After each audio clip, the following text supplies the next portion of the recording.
Hyderabad cricket association హెచ్సీఏలో అక్రమాల కేసుల అధ్యక్షుడు జగన్మోహన్ రావుకు కోర్టు రిమాండ్ విధించింది. రిమాండ్ రిపోర్టులో కీలక విషయాలు బయటపడ్డాయి. హెచ్సీఏలో అక్రమాలు, నిధుల దుర్వినియోగం సహా ఫోర్జరీ సంతకం కేసులో జగన్మోహన్ రావును అరెస్ట్ చేసినట్టు తెలిపారు. శ్రీచక్ర క్రికెట్ క్లబ్ అధ్యక్షురాలు కవిత, ప్రధాన కార్యదర్శి రాజేంద్ర యాదవ్తో కలిసి గౌలిపుర క్రికెట్ క్లబ్ అధ్యక్షుడు మాజీ మంత్రి కృష్ణ యాదవ్ సంతకాన్ని జగన్మోహన్ రావు ఫోర్జరీ చేసినట్టు సిఐడి గుర్తించింది. జగన్మోహన్ రావుపై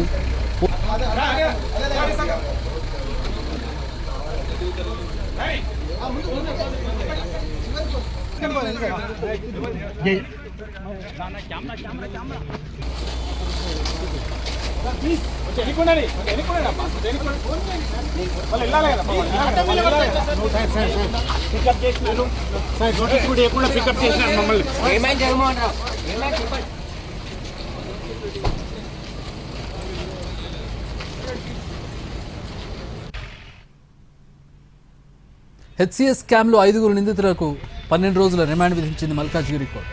హెచ్సీఏ ప్రెసిడెంట్ జగన్మోహన్ రావు సహా 4 చర్లపల్లి జైలుకు తరలించారు.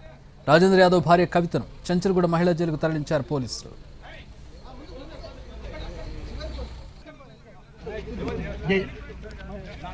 హెచ్సీఏలో 2 ఏళ్లలో 170 కోట్ల రూపాయలకు పైగా గోల్మాల్ జరిగినట్టు సిఐడి అధికారులు గుర్తించారు.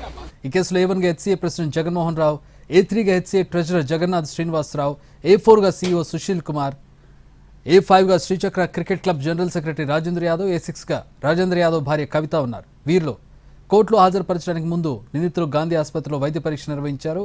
పరారీలో ఉన్న A2 హెచ్సీఏ సెక్రటరీ దేవరాజ్ రామచంద్రను కూడా సిఐడి అధికారులు అరెస్ట్ చేశారు. ప్రస్తుతం దేవరాజ్ రామచంద్రను సిఐడి అధికారులు ప్రశ్నిస్తున్నారు.